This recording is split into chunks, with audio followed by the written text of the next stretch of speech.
ناظرین، اگر پاکستان کی ہسٹری کی بات کریں تو پاکستان میں کوئی بھی ایسا وزیر اعظم نہیں آیا جس نے 5 سال مکمل کیے ہوں۔ جیسے ہی عمران خان صاحب کی حکومت آئی تو سبھی کو یہ امید تھی کہ عمران خان صاحب جو ہے وہ ایسے وزیر اعظم ہیں جو 5 سال پورے کریں گے، لیکن ایسا بالکل نہیں ہوا تھا۔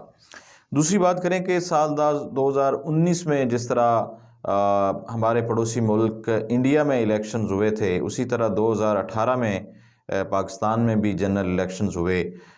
وہاں پر انڈیا کی اگر بات کریں تو وہاں پر بھی 2 پارٹیاں برسر اقتدار زیادہ دیر تک، جن کو ہم روایتی طور پر کہہ سکتے ہیں کہ وہ اقتدار میں رہیں، جن میں کانگریس اور بی جے پی۔ پاکستان کی اگر بات کریں تو پاکستان میں مسلم لیگ نون اور پیپلز پارٹی جس کو بلاول بھٹو کر رہے تھے، اور مسلم لیگ نون جس کو شہباز شریف صاحب جو ہے وہ لیڈ کر رہے تھے۔ تو 2018 کا الیکشن ہونے جا رہا تھا تو اس وقت ایک اور پارٹی بھی ایک سیاسی طور پر دوڑ میں تھی اور اس کوشش میں تھی کہ وہ بھی پارٹیسپیٹ کرے اور سارے معاملات کرے، تو وہ پارٹی تھی پی ٹی آئی جس کو لیڈ کر رہے تھے عمران خان صاحب۔ عمران خان ایک وہ نام جو کہ فیمس کرکٹر تھے، اور اس نے دنیا کی ایک امیر ترین لڑکی سے لو میرج بھی کی، شادی بھی کی، اور آکسفورڈ کا پڑھا لکھا نوجوان تھا، اور ان کے بارے میں یہ تھا کہ یہ ایسے کھلاڑی ہیں جنہوں نے پاکستان کو 1992 کا ورلڈ کپ جتوایا تھا، اور وہی اکلوتا ورلڈ کپ پاکستان کے پاس آج تک موجود ہے۔ اس وقت اگر 2018 کی سیاسی صورتحال کی بات کریں تو عمران خان صاحب جو ہے وہ ایک امید کی کرن تھی، کیونکہ جو دوسری روایتی ٹریڈیشنل پارٹیز تھیں جس میں پاکستان مسلم لیگ نون اور پیپلز پارٹی، تو ان پر نیپوٹزم اور کرپشن کے الزامات تھے۔ بلاول بھٹو پیپلز پارٹی کو ڈیل کر رہے تھے، ان کی والدہ سابقہ وزیر اعظم تھی بے نظیر بھٹو صاحبہ، اور جو کہ ذوالفقار علی بھٹو جو کہ سابق وزیر اعظم رہ چکے ہیں ان کی بیٹی تھیں، اور دوسری طرف شہباز شریف صاحب تھے۔ نواز شریف صاحب جو تھے ان کو 2017 میں جو ہے وہ پی ایم کی پوسٹ سے ہٹا دیا گیا تھا۔ ان پر جو ہے وہ سپریم کورٹ کے حکم سے یہ سارا ہوا تھا۔ ان پر جو ہے وہ پاناما پیپر لیکس کے ایلیگیشنز لگے ہوئے تھے، اس کے علاوہ اور بھی کیسز ان پر چل رہے تھے۔ ان ساری خبروں میں عمران خان صاحب جو ہے وہ منظر عام پر آتے ہیں، کھڑے ہوتے ہیں، اور وہ اس موقع کا بخوبی فائدہ اٹھاتے ہیں، اور انہوں نے اپنا ایک بیانیہ بنایا، اور کرپشن اور لوٹ مار کہ جو بھی ان پارٹیز نے پاکستان سے پیسہ لوٹا ہے، باہر کے بینکس میں رکھوایا ہے، وہ میں پیسہ واپس لے کر آؤں گا اور اداروں کو خود مختار کروں گا، یہاں پر جو کرپشن کے انبار ہیں، کرپشن کا جو سسٹم ہے وہ میں ختم کروں گا۔ عمران خان جو ہے اس کے بعد وہ ایک بیانیہ بناتا ہے، اور اس کو لے کے اس کی کیمپین جو ہے اس کا آغاز کرتا ہے۔ ہوتا یہ ہے کہ نیشنلزم کو بھی سہارا بنایا جاتا ہے، اور اس میں وہ کامیاب بھی ہو جاتے ہیں۔ 2018 کا جنرل الیکشن جب آتا ہے تو اس میں عمران خان کی پارٹی نمبر 1 پارٹی بن جاتی ہے۔ 155 سیٹیں ملتی ہیں پی ٹی آئی کو، 84 سیٹیں شہباز شریف کی پارٹی مسلم لیگ نون حاصل کرتی ہے، 56 سیٹیں پیپلز پارٹی جو کہ بلاول بھٹو کی پارٹی تھی وہ حاصل کرتی ہے۔ لیکن میجورٹی کے لیے جو سیٹیں ہیں وہ 172 سیٹیں چاہیے تھی۔ عمران خان نے چھوٹی پارٹیوں سے مل کر اور انڈیپینڈنٹس کو اپنے ساتھ ملایا، جن سے 178 سیٹیں پی ٹی آئی حاصل کر لیتی ہے۔ پی ٹی آئی جو ہے وہ اپنی حکومت تو بنا لیتی ہے، لیکن حکومت جو ہے وہ اتنی سٹرونگ نہیں ہوتی۔ اس کے بعد ہوتا یہ ہے کہ تقریباً 8 مارچ 2022 کو جو اپوزیشن کے سینئر لیڈرز ہیں وہ ڈیمانڈ کرتے ہیں کہ جو موجودہ حکومت ہے وہ درست نہیں ہے، اور عمران خان کے خلاف جو ہے ووٹ آف نو کانفیڈنس جو ہے اس کی تحریک چلائی جائے۔ تو یہ ایک بڑا معاملہ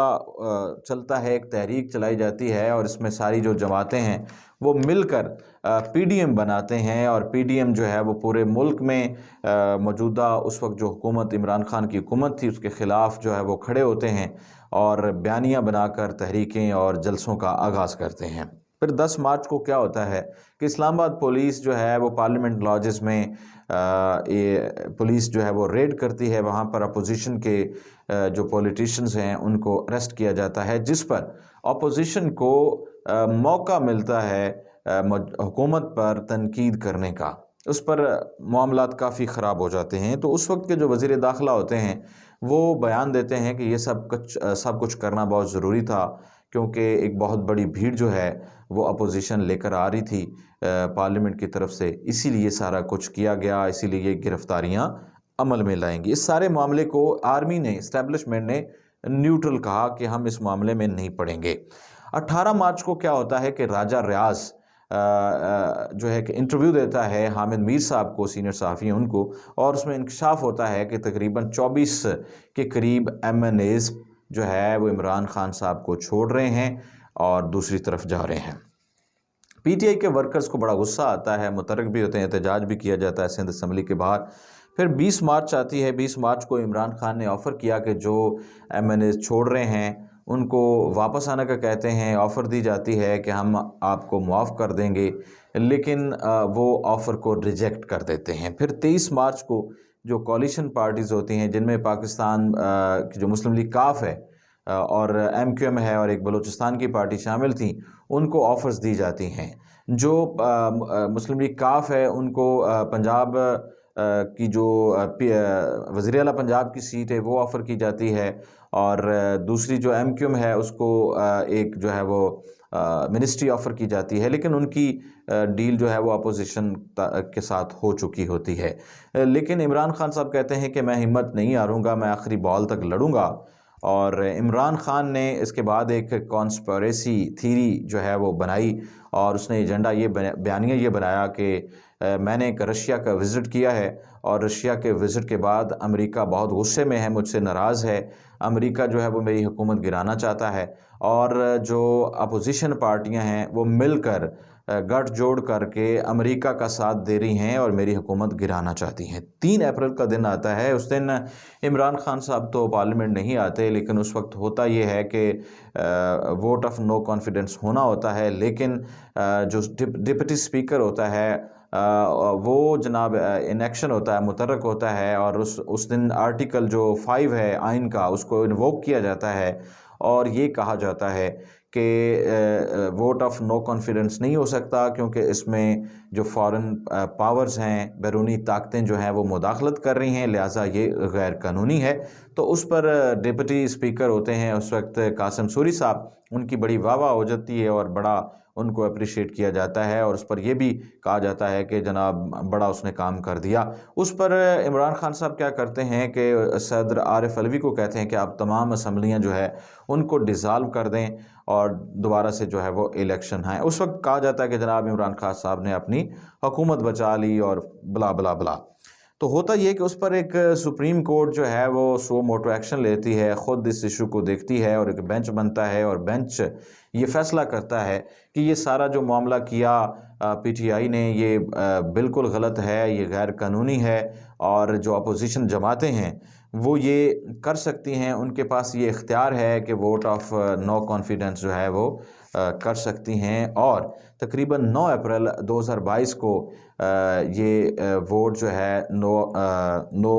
کانفیڈنس کا ووٹ جو ہے وہ ہوتا ہے، اور فائنلی اس طرح سے عمران خان کی حکومت جو ہے وہ ختم ہو جاتی ہے۔